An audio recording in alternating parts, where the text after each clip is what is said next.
Hi everyone and welcome back to another video. In this one, I'm hopefully going to resolve a starting issue in my Type 25 camper van. Now I know it's getting fuel because I've done a check and the fuel's coming through at the carburetor, which I expected because I've just recently redone the whole fuel system, which leaves an issue with the spark. It's not getting a spark. So I've diagnosed it to either a bad earth or a faulty electrical component or wire. Now I've got a few things there to change, including the ignition coil, the ignition module and a new earth cable for the battery. I had those there anyway because I wasn't happy with the condition with them. So before I test anything any further, I'm going to change those one thing at a time and see if that makes a difference. The battery is fully charged, it's up at 12.7%. It has got fuel in because I've put fuel in. So let's see the symptoms I'm getting just now. It wasn't starting the last time I tried a few days ago, so if it's intermittent it might start now. Let's try.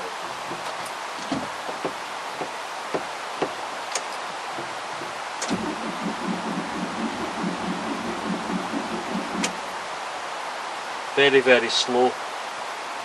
Now I'm not ruling out a starter motor issue either, but I'm going to change those other things first and see what I am after.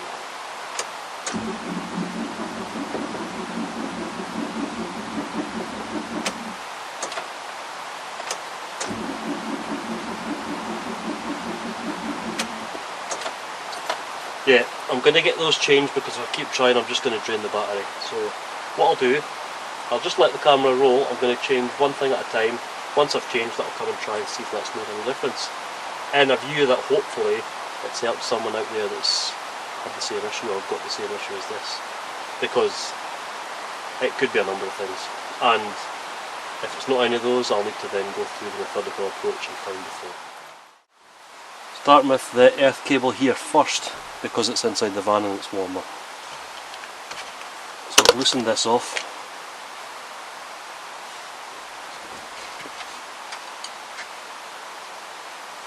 I'm going to take the battery out of the way, just because it gives better access.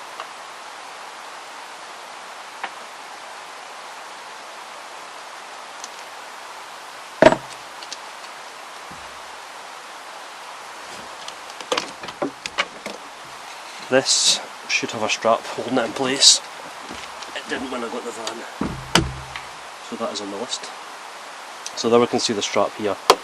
It is rock solid, and when it's been running, it's been getting quite warm. So this is the reason I'm replacing this strap.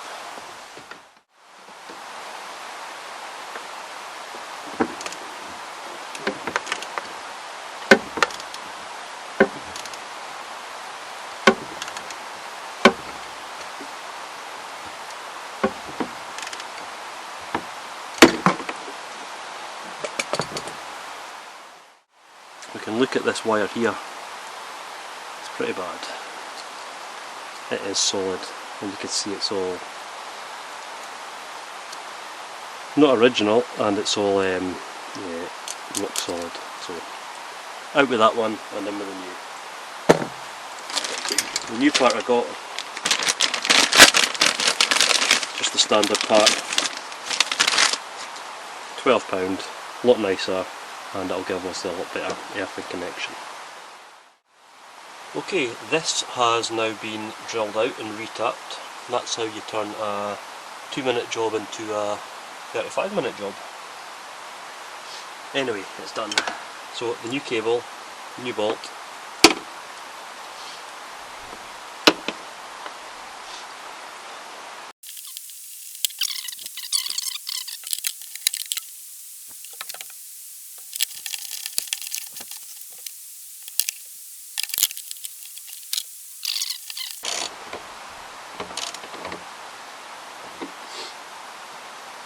There we go. Let's get the battery back in and let's see if he'll start. Okay, the battery is back on, the wire's been changed. Let's give him a go, see if that's fixed it.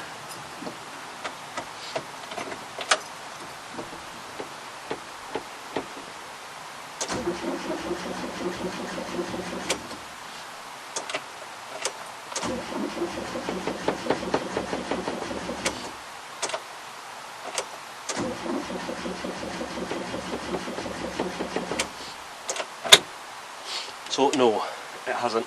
It's turning over a bit quicker, but the problem is not that. So as you can see, I'm losing the light tonight, so I'm going to continue this tomorrow. So join me then and I'll jump in the engine bay and see if we can get the problem solved then. It's a new day and the sunlight's back. So the coil, I've disconnected the battery because I'm working with the electrics, and it's just a direct swap. So I'm going to disconnect the HT lead to the distributor first. This was replaced not too long ago, so I know this is good.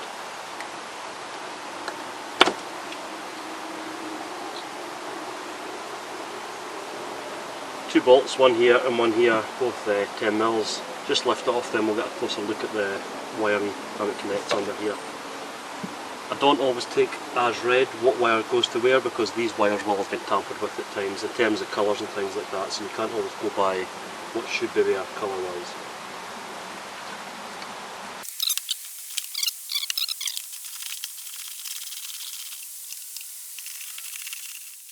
See the wire here should be on some kind of ring lead, but it's obviously just been wrapped round.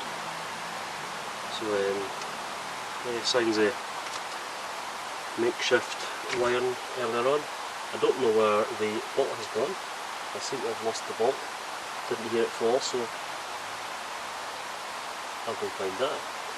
I'm just going to clean this area up here with a little wire brush. Get the bolts cleaned up as well before I put them back on, just so they're all clean with a good connection. This is just a grind, as you expect from the engine bay. So yeah, I'll come back once that's all cleaned up. So a closer look, you can see on here we have the two green wires connected to the negative side and the black wires connected to the positive side.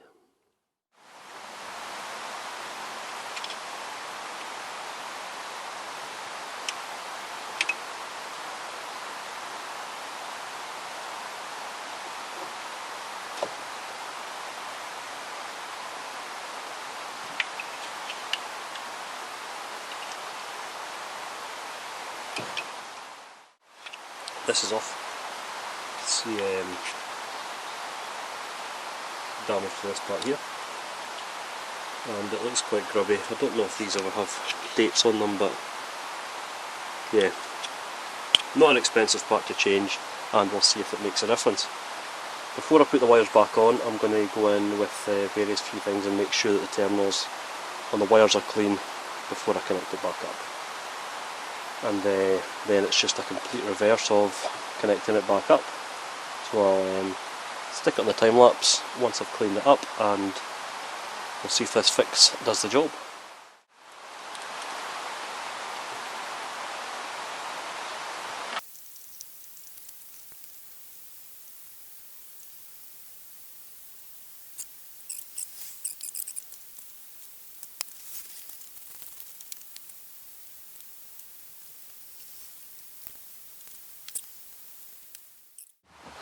Okay, let's see if the coil has made a difference.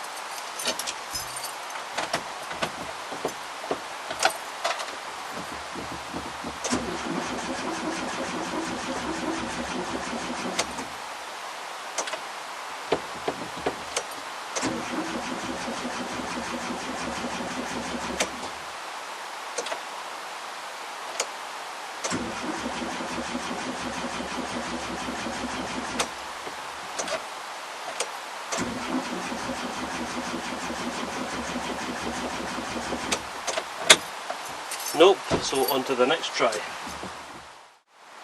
Right, next onto the ignition control module. Again, got a new one to go in here. Slightly different the way it fits on, so I'm going to see how this actually fits on here. Yeah, so the old one pushes in, simply disconnects. The battery has been disconnected again, if you're wondering, and this is held on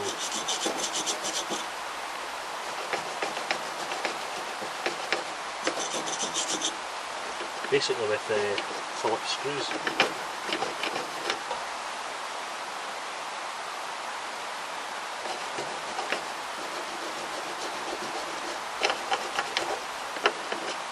We'll get the whole thing off first. You can see what this is looking like underneath. These screws are put in a fight purely because the outside of them is exposed to under the wheel arch, which gets a lot of rough treatment. So I've been on the other side, cleaned it, WD-40'd it. I've tried a various amount of screwdrivers. This little one seems to be the best. They're not long screws, to be honest.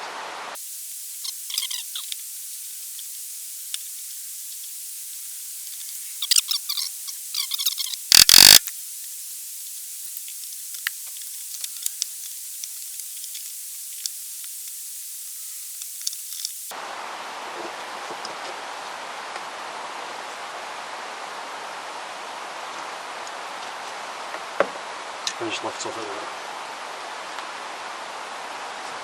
So, stamp on there. Yeah, it doesn't say the year on it, but I'm guessing that's the original. It is cleaned up, and as you can see, the mountings are different. These two will be the same, but I'm going to have to use new screws and new mounting holes.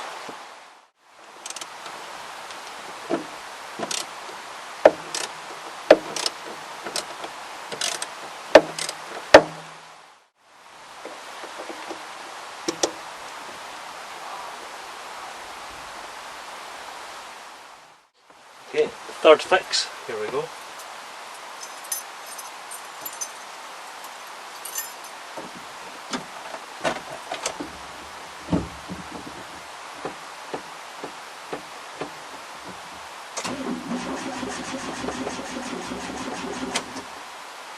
Battery sounds quite low now, might need to charge the battery up again, or get a jump pack on it. Oh, it's nearly gone there.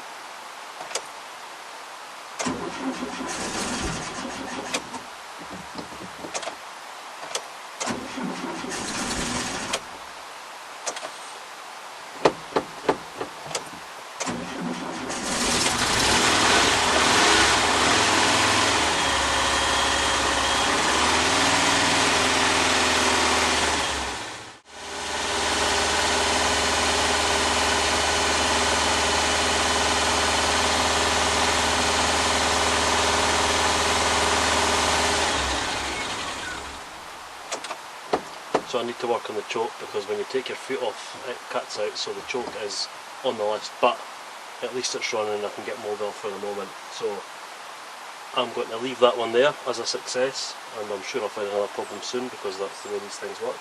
So hopefully it's helped someone out there. Parts wise,